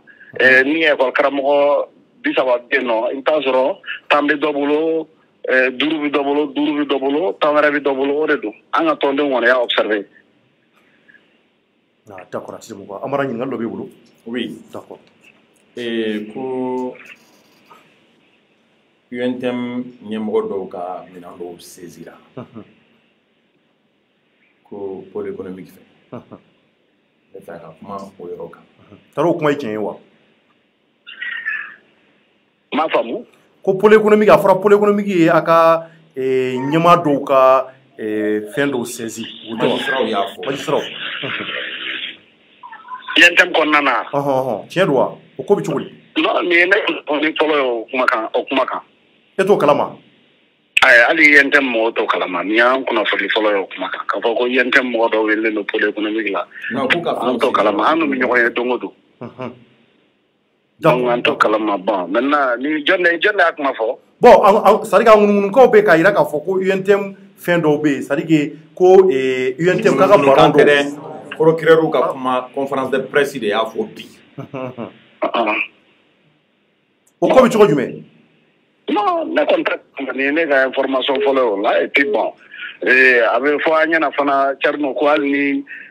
dossier bɛ sariya bulon kan ko fo ka tila ka enquête la mɔgɔ man kan k'i prononcer a kan donc ne tɛ se ka n prononcer a kan n ma bɔ a kalama o ma mɔgɔ wele officiellement bon n t'a kalama très honnêtement. D'accord. Et puis dɔw yɛrɛ ko hali grève yɛrɛ k'a bɔlen b'a fɛ ko grève kun yɛrɛ bɛ se ka kɛ o ye peut-être ko a ka baron dɔw kan ka wele peut-être pôle économique la ko grève jubaju bɛ se ka k'o ye. Mais Thierno mɔgɔ min b'o fɔ ça veut dire que i man ka gafe ta k'a kalan n'i y'an ka PV lajɛ procès verbal de conciliation lajɛ mais i bɛ interpellation jumɛn y'a kɔnɔ o kuma b'a kɔnɔ wa?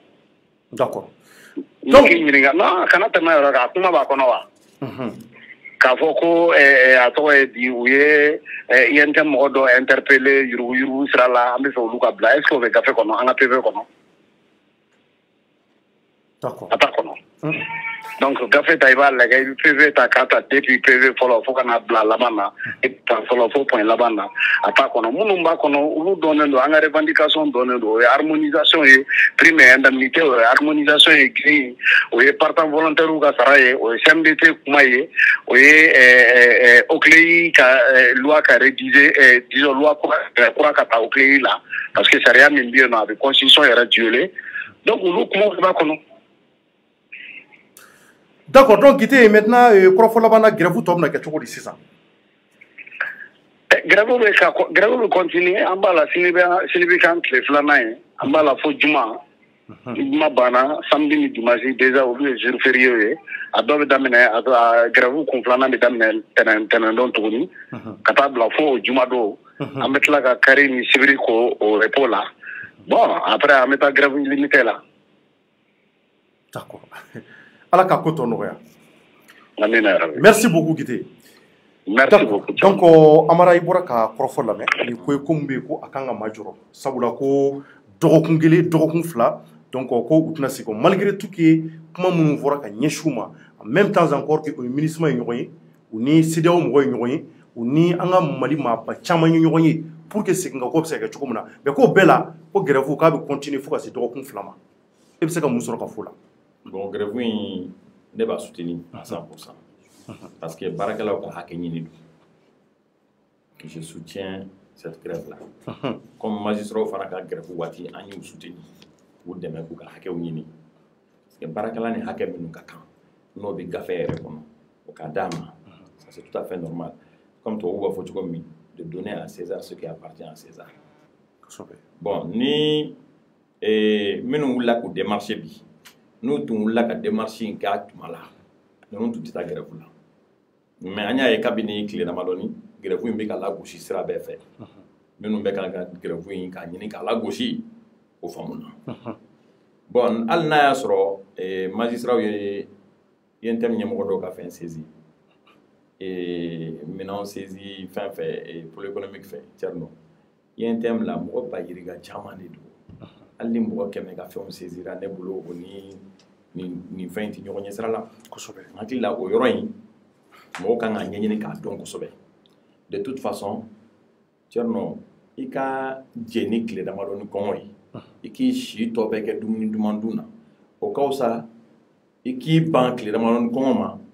diɲɛ don o don e de bɛ yen ko n tɛ sini ɲɛdɔn n bɛ balo sini cogo di c'est pas bon an bɛ jamana min kɔnɔ yan jamana kɔnɔdenw ka hakɛw tɛ ka timi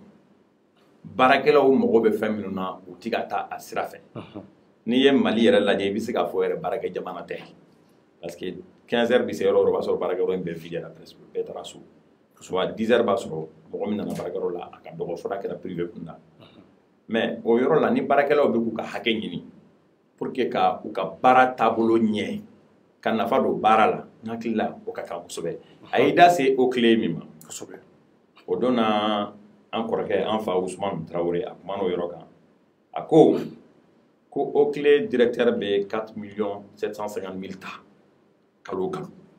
n'a taara retraite la a bɛ san 3 kɛ ka continuer k'o wari ta Thierno o ka gɛlɛn jamana y'ale ta ye wa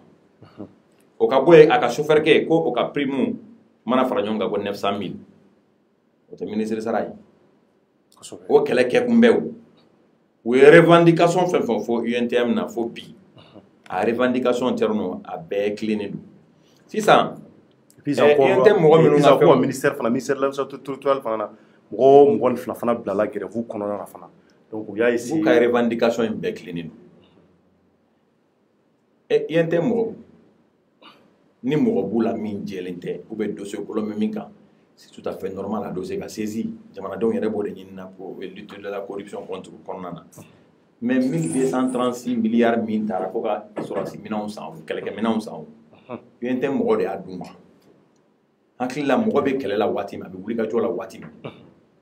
o t'o senkɔrɔma cɛ kuma ye o ye ne hakilina ye d'accord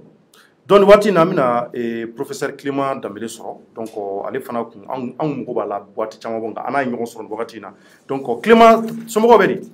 aba ni ce Thierno kari baasi t'i la baasi tɛ na yɛrɛ bi nba i jara an y'i wele waati dɔ la nka an b'i sɔrɔ donc ka sababu kɛ kuma minnu n'a bɛ dugu kɔnɔ i yɛrɛ i bɛ caman kalama a la a fɔlɔfɔlɔ ye an y'a ye sɔgɔmada in na magistrats ye conférence belebeleba kɛ hakili la i ye caman lamɛn a la u ka kumakan ninnu na i bɛ se ka mun tɔmɔ a la i hakilata ye mun y'a la bon de toute façon Thierno kuma lasurunya la ni ko k'i b'a bɛɛ ɲɛfɔ wagati koronnen kɔsɔn an bɛ min fɔ dɔrɔn magistrats ka dɔn ko maliyɛnw dalen b'u la mais mɔgɔw tɔw ka daw la o bɛ dépend u yɛrɛ de la on peut soutenir la magistrature malienne dans le droit et dans la justice c'est-à-dire que pour que ka se ka dɔn ko Mali yɛrɛ tribunal ko danaya yɔrɔ don ko juge ye danaya mɔgɔ ye o bɛ dépend juge yɛrɛ de la mais bagabaga tɛ jamana si jɔ ka mɔgɔw lasiran ɲɛ o t'a jɔ mɔgɔ bɛ siran mɔgɔ ɲɛ i jogo de fɛ an bɛ min fɔ magistrats ye u ka dɔn k'a fɔ syndicat fila min bɛ yen Silima ni Samu on les soutient an bɛ magistrats bɛɛ bonya u ni bonya ka kan fini de b'u kana mais f'u ka sɔn a ma k'a fɔ ko ɲumanw b'u la mais kolonbaw de b'u cɛla ye magistrat dɔw bɛ yen i t'a dɔn k'u kɛra magistrat ye pourquoi ɲumanw b'u la dɔw bɛ yen n'i y'u ye f'i ni bɛ lafiya jugement dɔw bɛ kɛ Mali kɔnɔ i b'a dɔn ko jamana in ye kiiritigɛyɔrɔ ye mais jugement dɔw bɛ kɛ jamana kɔnɔ n'i y'a dɔn jɔlen f'a bɛ kɔnɔ k'i bɛ ka sogo di n'i ye fantan wele k'a taa tribunal la a b'a ju fari lajɛ joli de b'a kun an bɛ taa min mais ni ko tɛ in na ko dɔ de daminɛ n'o jamana kɔnɔ n'i kumana dɔrɔn n'i sɔrɔ dɔrɔn ko outrage à magistrat ko mɔgɔ kana kuma magistrat mais ni mɔgɔ min bɛ magistrat fɛ o de b'a fɔ k'a fɔ dɔw b'aw cɛla olu ma ye olu bɛ ka tɔ tiɲɛ ko mɔgɔ kana o fɔ se ka kɛ cogo di aw magistrat mana mɔgɔ sɔrɔ kojugu la a b'u minɛ ko to kaso la jɛgɛ ta mana suɲɛ i bɛ taa kaso la n'i ye dɔgɔ juru ta i ma sara i bɛ taa kaso la n'i ye dɔgɔ juru ɲagami i bɛ taa kaso la tuma dɔ la i bɛ taa kaso la yɛrɛ k'i ta kun dɔn mais n'o bɛɛ bɛ kɛ jamana min kɔnɔ aw bɛ se k'o kɛ mais ni min ma ɲi aw cɛla a ye sɔn o fana ka fɔ hali subaga tɔn na mɔgɔ bɛ fɔ ɲɔgɔn kɔ c'est tout kosɛbɛ donc an bɛ magistrat soutenir an b'u dɛmɛ an b'u fɛ an b'u soutenir mais u k'a dɔn ka fɔ olu fana cɛla dɔw de ma ɲi minnu ma ɲi fo olu ka fara an kan an k'olu kɛlɛ kɛ mais o kɔfɛ tuguni min ye déclaration de biens ye mais jɔn don jamana jumɛn kɔnɔ ni hakilina yɛrɛ bɛ yen ko danbe bɛ jamana min kɔnɔ ko mɔgɔ bɛ kɛlɛ kɛ ko e man ka bien déclarer est-ce que nin tɛ mɔgɔ faga kuma ye hali ne jɔrɔlen bɛ min na dɔrɔn ni film ninnu kana bɔ an denw n'a mɔdenw k'a ye k'a fɔ k'an tilela ko nin kuma ninnu fɔra o dɔrɔn de jɔrɔ bɛ mais kɛlɛ de kan ka kɛ bi k'a fɔ anw tɛ lisi kan anw kan ka bila lisi kan o de kɛlɛ kan ka kɛ Mali kɔnɔ bi wallahi anw tɛ lisi kan a y'anw bila lisi kan anw bɛ fɛ an ka bien ka déclarer anw fɛ bila lisi kan walasa a ka dɔn k'anw ye mɔgɔ anw fana cɛtigiw ye o de kɛlɛ kan ka kɛ mais kɛlɛ man ka kɛ bi k'a fɔ k'an tɛ lisi kan k'anw man ka fɛ k'anw tɛ taa lisi kan an ka bien man ka déclarer o tuma na jamana kɔnɔ dɔgɔ bɛ san dɔ ye an ka tiɲɛ fɔ sa ni dɔ ta kan ka déclarer pourquoi magistrat ka bien man ka déclarer pourquoi sɔrɔsiw ka bien man ka déclarer pourquoi député ka bien tɛ déclarer o jamakulu tɛ maliyɛn dɔw ye wa ɲininkali gɛlɛn vraiment ou bien ala kɛ to k'an da a y'a fɔ ko dɔ ka fisa ni dɔ ye ko dɔ man ka fɛn dɔ kɛ wa ou bien Mali constitution de ye nkalon tigɛ wa Mali constitution ko k'an bɛɛ ka kan sariya ɲɛkɔrɔ kosɛbɛ donc ni sariya min bɛ yen n'a ma ɲi sariya in kan ka ta ka bɔ yen k'a yɛlɛma walasa bɛɛ ka don a kɔnɔ ne t'a dɔn ne tilema bɛ se ka dɔ wɛrɛ fɔ ka tɛmɛ o kan mais n bɛ segin a kan tuguni an bɛ magistrat bonya an b'u sankɔrɔta sabu an dalen b'an ka justice la mais u k'a dɔn k'a fɔ ko ɲuman b'u cɛla cogo min na juguman b'u cɛla ten o tɛ cogoyama ye et jɔn don tɔgɔ wɛrɛ tɛ zon na zon kɔ koyi i bɛ fɛnni kɛ i ye zon de ye ni min ye nkalon tigɛ i ye nkalon tigɛla de ye o tɛ cogoyama ye ni mɔgɔ ye nkalon tigɛ a bɛ fɔ karisa ye nkalon tigɛ o kɔrɔ tɛ k'i y'a dɔgɔya ni mɔgɔ ye suɲɛli kɛ a bɛ fɔ karisa ye suɲɛli kɛ o kɔrɔ tɛ k'i y'a dɔgɔya maintenant ka fɔ ka magistrat ɲini k'u dɔgɔya o tɛ bɛn a tɛ bɛn ka magistrat ɲini parce que mɔgɔba de don a tɛ bɛn ka polisi ɲini mɔgɔba de don a tɛ bɛn ka sɔrɔsi ɲini mɔgɔba don a tɛ bɛn ka karamɔgɔ ɲini mɔgɔba don nin yɛrɛ man ɲi jamana yɛrɛ kɔnɔ cogoyama man ɲi ka nkalon da mɔgɔ la o man ɲi mais ni min kɔni kɛra ni cogo fɔr'i ye sɔn o ma an k'a dilan ɲɔgɔn fɛ kosɛbɛ jɔn ko in bɛ nin yɔrɔ in de la UNT man n'a fɔ ko u bɛ bɔ bi ka mankan ci a tɛmɛnen tɛ diɲɛ yɔrɔ si la k'a fɔ ko nin wagati na ko grève bɛ kɛ a tɛ kɛ i bɛ dɔw ye ɲɛtɔya kuma na ko grève nin waati tɛ grève jɔn n'a fɔ waati grève de waati kɛ de bɛ grève la a bɛ delili de kɛ dɔrɔn UNT mɔgɔw k'u bolo da u dusu kan u ka sabali u ka grève c'est légitime u bɛ ka min ɲini a ka kan mais a ka kan dɛ mais nin wagati in na k'o ka gɛlɛn u ka juru jɔba walasa an bɛɛ ka fiɲɛ sama n'o tɛ ni i ye musokɔrɔba minɛ ka kundigi ji jukɔrɔ k'a ka jaba turu n'a mɛnna ji jukɔrɔ i tɛna jaba sɔrɔ musokɔrɔba ko yɛrɛ bɛ ban donc an bakɔrɔ ni min ye Mali ye an ka a yoba dɔɔni ta musokɔrɔba min bɛ san bolo dɛ an bɛ se k'o dili kɛ an yɛrɛ bɛna a fɔ Katile n'a ka mɔgɔw ka sabali c'est légitime u bɛ ka min ɲini n'a ka kan c'est un droit mais u k'a yoba dɔɔni sariya min bɛ yen n'o ye ko dɔ bɛ bien déclarer dɔ t'a déclarer loi in man ɲi u ka segin a kan maintenant Mumu ni Gindo n'o ye Oclé président ye u k'a gɛn d'accord il faut renvoyer Mumu est incompétent il n'est pas bon Mumu man ɲi parce que k'a taara Ousmane Sirou Madina Aidara fɛ yen ko ka taa liste dɔ yira la n y'a kuma mɛn dɛ apparemment n t'a dɔn n'ale de don k'a taara liste fɛn dɔ yira Aidara la Aidara k'u gɛnɛ Aidara kana sɔn mɔgɔ ninnu ka don a kan dɛ parce que Aidara bɛ arabu kalan de kɛ karamɔgɔ don a bɛ ala ko de dɔn a tɛ bandiya ko ninnu kalama o kana taa a ta ka bila ni min sera ka so a ka fɔ ko ta fɔlɔ kɔfɛ an bɛ ɲɔgɔn ye a ka n'u yɛrɛ sɔn a ko an to ɲɔgɔn na mɔgɔ ne an bɛ ɲɔgɔn dɔn koyi an wulilen bɛ ɲɔgɔn kama an ɲɛ bɛ ɲɔgɔn na yugu kelen an b'a kɛ fa dan mun ni Gindo Mali kɔnɔ ale ka département dɔrɔn ale bɛ baara yɔrɔ min na o tile a kelen bɛɛ bɛ se ka Mali suɲɛli ban bilahi miliyari 1 ani miliyɔn 300 1 miliyari 300 miliyɔn o de bɛ di a ma dan kɔnɔ pour que a bɛ se ka baara kɛ a bɛ bɛn ministère de la justice mumɛ bɛɛ budget 50% de ma. Allahu akbar a tɛ tɛmɛ o kan. mun ne sara wari min ta ka se a sigidon fo bi a bɛ bɛn miliyɔn 200 ni miliyɔn 85. hali n'i y'o don tɔɔrɔ na ka don fali sen na n'a ye dɔ tan i bɛ sa. foyi tiɲɛ. a ye zon 3 de minɛ. 3 dɔrɔn. a bɛ komi n'i ye jɔ di mɔgɔw ma k'a bila ba cɛmancɛ la sɛgɛw kelen bɛ ka ba fa ye a ye jɔ 2 a nana f'i ye k'a ye tigɛden 3 sɔrɔ. ayi o tɛ jɔ 2 ɲuman ye. O tɛ faamuya. D'accord, donc Clément et Amara bɛ fɛ ka ɲininkali, k'aw bɛ fɛ ka ɲininkali kelen tɛnku i la rapidement. Clément i ni su. Amani Amara. E ko an ka fɛɛrɛ kɛ Mali in kana sa an bolo. Tiɲɛ don a bɛ se k'a fɔ ko UNT mɔgɔw ka sabali. Mais ni mɔgɔ bɛ yen min bɛ ka Mali faga bi o ye sɔrɔsiw de ye, colonels.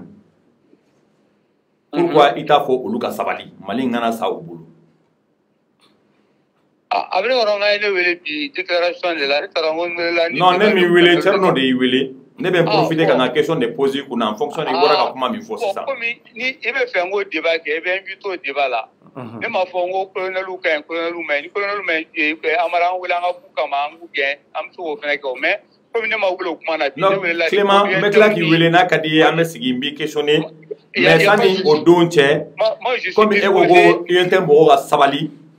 Pourquoi i t'a fɔ sɔrɔsiw ka sabali parce que olu de bɛ ka Mali bisi olu de bɛ ka Mali kɔnɔ bisi. Amara. Oui. Na an bɛ saga mɔnɛ ko kuma na e bɛ ka lɛ ko kuma fɔ ne ɲɛna yɔrɔ a ma nɔgɔn ni k'i. Ni saga mɔnɛ ni lɛ bɛɛ bɛ sansara kelen kɔnɔ o kuma bɛ fɔ ɲɔgɔn fɛ. A bɛ sansara kelen kɔnɔ mais an bɛ ka taa UNT ni Mali. Non an bɛ ka kuma Mali problème ko de kan Mali kan kana bisi Mali kana sa. Mali ngɔlɔ bɛ minnu bolo k'a bisi. Mali ngɔlɔ bɛ minnu bolo k'a bisi e ma fɔlɔ olu la k'olu ka sabali e nana ko UNT mɔgɔw ka sabali an bɛ fɛ k'o yɔrɔ de faamuya. Awɔ e kana na mɛ bɛ. Ne welela UNT ni de bɛ grève la sisan. Donc ne n'est invité parce que ko magistrat de déclaration dɔ kɛ bi ne bɛ k'o de commenter. Clément a bɛ se ka kɛ Thierno tɛ dɔn mais ne bɛ dɔn nin kuma in jaabili man kan e degun hali seconde kelen i ye mɔgɔ min ye an bɛ ɲɔgɔn dɔn kuma ka nɔgɔ i ma kuma jaabili ka nɔgɔ i ma nin yɔrɔnin jaabi an ka bɔ nin kɔnɔ an bɛ tila ka ɲɔgɔn an bɛ dɔ wɛrɛ fɔ. Ne k'i ma n'i labɛnna i bɛna fɛ interview kan komi i yɛrɛ ye journaliste ye n t'a dɔn n'i y'a sɔrɔ i ye journaliste ye kalan kɛ. Non ne tɛ journaliste ye. I bɛna question poser n b'i jaabi. Ok apparemment i bɛ ka don k'aw jigi système kɔnɔ mais o tɛ problème ye n bɛ taa an bɛ kuma kan n'Ala sɔnna ma parce que i tɛna se ka nin jaabi. Ayisa Amara na mɛ sa min ma di Mali kɔnɔ an kana arajola kuma ninnu ni téléla kuma ninnu kɛ gɛrɛnna bɔrɔ ye quoi c'est pas bon. Ne welela débat min na to an k'o approfondi. Mais Clément bɛ se ka wele dɔw la question wɛrɛ bɛ poser k'u dɔ wɛrɛ kan mais an k'a to i ta la n bɛ wuli ka s'i ma an bɛ kuma o kan. Il y a aucun problème. Je suis bien sɔrɔ ni mɔgɔ bɛ na i kɔrɔkɛ ye i bɛ n wele i bɛ fɛ an ka fɛn fɛn fɔ an b'a bɛɛ fɔ. Non n ka an lamɛnbagaw yɛrɛ bonya kosɔn. n ka mɔgɔ sɛbɛn fana y'i ye. Ah voilà merci beaucoup. Moi aussi ne fɛ ka mɔgɔ ɲɛnama de ye mais n bɛ fɛ ka min f'i ye dɔrɔn an lamɛnbagaw bonya kosɔn ani maliyɛnw yɛrɛ bonya kosɔn an bɛ thème min kɔnɔ an ka t'o kɔnɔ n'o tɛ n'an taara fan bɛɛ fɛ mɔgɔw yɛrɛ t'a faamu mɔgɔ tɛna kuma faamu donc an bɛna bɛɛ ɲagami ɲɔgɔn na an bɛ ka kuma sur les déclarations la grève de l'UNT an ka t'o kɔnɔ. Mais n'i bɛ fɛ an ka débat wɛrɛ kɛ ne ka dayɛlɛlen don waati ja i yɛrɛ ka so ye ne ka so ye i bɛna an b'a débat kɛ y a aucun problème n'i bɛ fɛ ka filmer yɛrɛ i b'a filmer en direct. D'accord Clément kɔrɔfɔ laban jumɛn b'i bolo furuka laban. An bɛ kuma laban min fɔ dɔrɔn maliyɛnw k'a dɔn k'a fɔ jamana in y'an bɛɛ ta ye. Thierno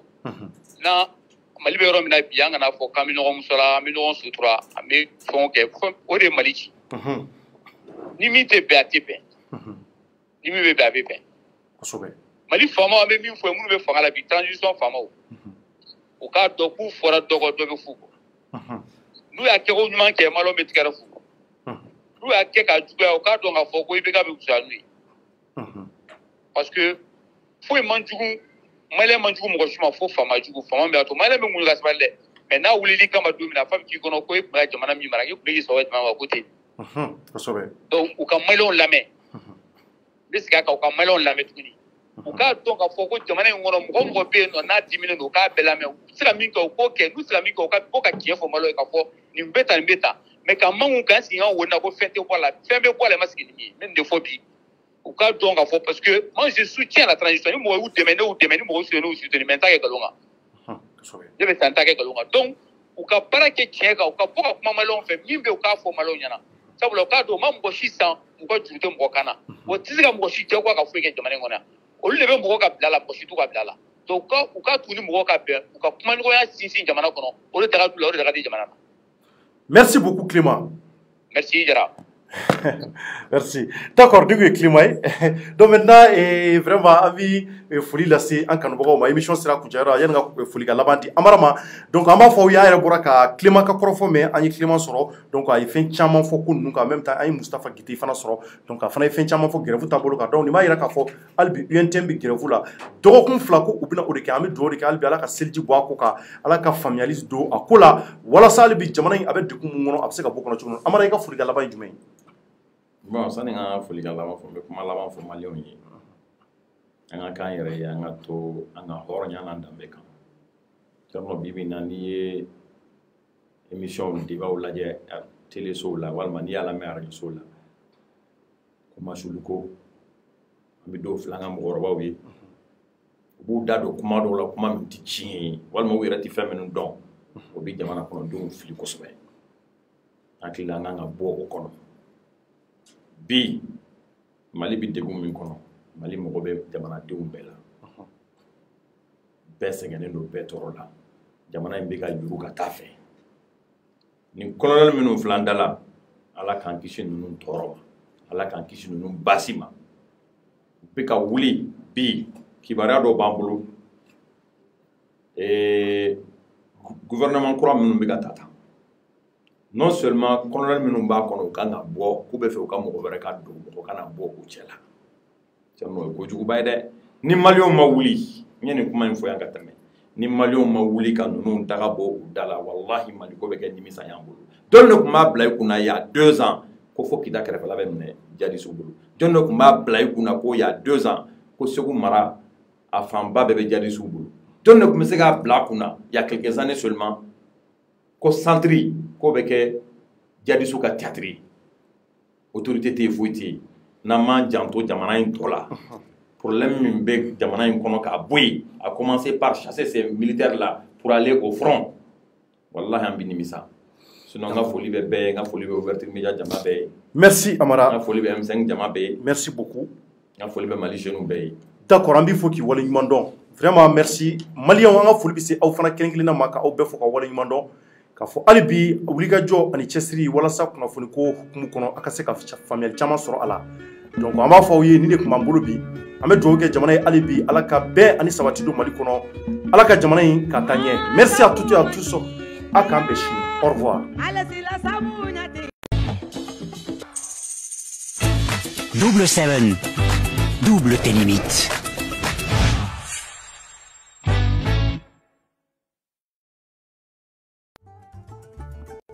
ADDF ni bɛɛ lajɛlen ko a ma Association pour le développement durable des femmes du Mali ale ye jɛkuluba ye i komi n'a fɔ a tɔgɔ yɛrɛ b'a fɔ cogoya mun na min ka laɲini n'a ka cɛsiri ye musow ka ɲɛta ye k'a ta ka hakɛw lakanani ma a ka kalanko kɛnɛyaw fo ka taa se a ka baarakow bɛɛ lajɛlen ɲɛnabɔli ma ADDF ka baaraw hukumu kɔnɔna la a ye laɲini caman ta ka ɲɛsin an ka togodaw ma minnu lawaleyali daminɛna Tina lamini la kɛrɛnkɛrɛnnenya la Koroni Bankas mara la ni baara ninnu hukumu kɔnɔna la sa ADDF kɔni sera dugumisɛnnin caman na nka an b'aw kunnafoniya k'a fɔ ko dugu in kelen o kelen ADDF ye baara belebele fila boloda ye dialogue intergénérationnel o min kɛra sigi k'a fɔ ye dugu ninnu maaw bɛɛ lajɛlen ma maakɔrɔw musow fara sifinnakaw kan kuma kɛra fɛn minnu ka sa o ye nɛgɛkɔrɔsigiw furu joonaw kalankow fo ka taa se kɛnɛya kow ni sigida lakananiw ma ka fara nin bɛɛ lajɛlen ka sa u ye conférence débatw fana boloda ni dugu sifinnakaw ye min kɔnɔna la sa kuma kɛra kosɛbɛ planification familiale kan yaasa sifinnaka ninnu bɛ se ka bɔ ko caman kalama ka kisi fili caman na association in maaw kɔni y'a yira k'a fɔ ko Mali musow bɛɛ lajɛlen ka taa ɲɛ o de ye olu ka haminako belebele ye minnu bɛ faaba kɔnɔ kɛrɛnkɛrɛnnenya la minnu bɛ togodaw la. An balimaw su kana ko maa ni dɔnko cɛ baga kanubaw kɛrɛnkɛrɛnnen ɲɛna maa minnu ye saga kanu saga a dɔnbaw a furakɛlikɛlaw a gɛnbaw a n'a marabaw ani saga kanubaw